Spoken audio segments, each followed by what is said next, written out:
Sorry, one moment. I want to show you something, but my phone is so slow and unresponsive. Have you ever heard somebody complain about their phone this way, or experienced an issue where your phone was not working the same way it was as when you first got it? Forbes wrote an article in 2015 suggesting that our phones underperform and become obsolete within 2 years. And anybody who has owned a smartphone has most likely experienced this once in our lifetime.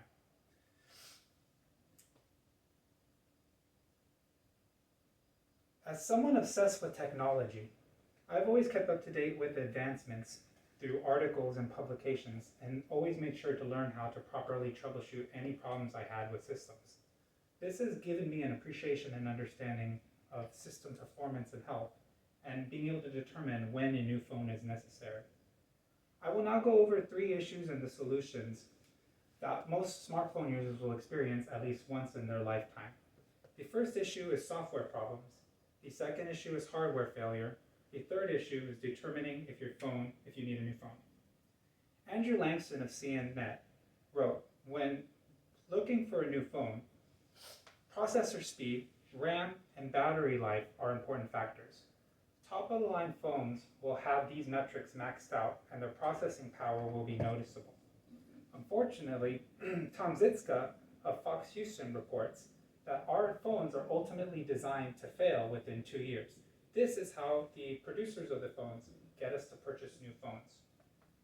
But we don't have to be a slave to that mindset. Now that we are aware of what makes our phones optimal, we can see problems that older phones are having and solutions to fix them. The first solution will be software updates. Per the Samsung product support page, software updates are required and necessary to make a phone run optimally. Missing a software update can cause numerous problems to your system and turn your phone from optimal to oh no overnight. The next issue is hardware failure. This usually applies to the processors and the battery that is in our phone. When the aging processors and batteries with diminishing capacities are in our phone, this causes problems to the system's processes and can be very detrimental to your phone's health. When determining these causes, these are the problems that are most likely the factor when regarding hardware failure. The final issue is determining if you need a new phone. Tom Zitska reports that every phone is designed to not work anymore within 2.5 years. This is seemingly a recipe so that the companies can get us to purchase new phones over and over and over again. Now that we are aware of the 3 problems, I have gone over those. I will now go over the suggestions on how to fix these problems. The first one is software updates. Regarding software updates, if your phone is ever acting buggy, you just need to go and check and see if a software update has been released on the company website. They release software updates regularly unless your phone is not supported, and when your phone is acting buggy, more often than not, just checking to see if a software update has been released will fix these issues. The next issue is regarding hardware. Wired Magazine writes, in order to keep your battery life optimal, you should not leave your phone plugged in overnight. And instead of letting your phone go down to 0, you should instead choose to plug it in at around the 40% mark.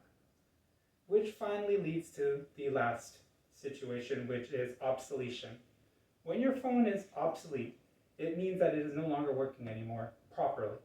What has been considered the basic metric is if your phone is over 3 years old and you have a diminishing battery, you are most likely in need of a new phone. However, should you choose to abstain from purchasing a new phone, Wired also suggests that buying a new battery for your old phone can revitalize it and essentially turn it into a brand new phone again, which is essentially the only option you have available if you choose not to purchase a new phone. Now that I have shown you the possible issues, the hardware failure, software updates, and the possibility of needing a new phone, you can now take what I have taught you and go and be your own tech support if you have these issues and fix your phone and your life. Yay!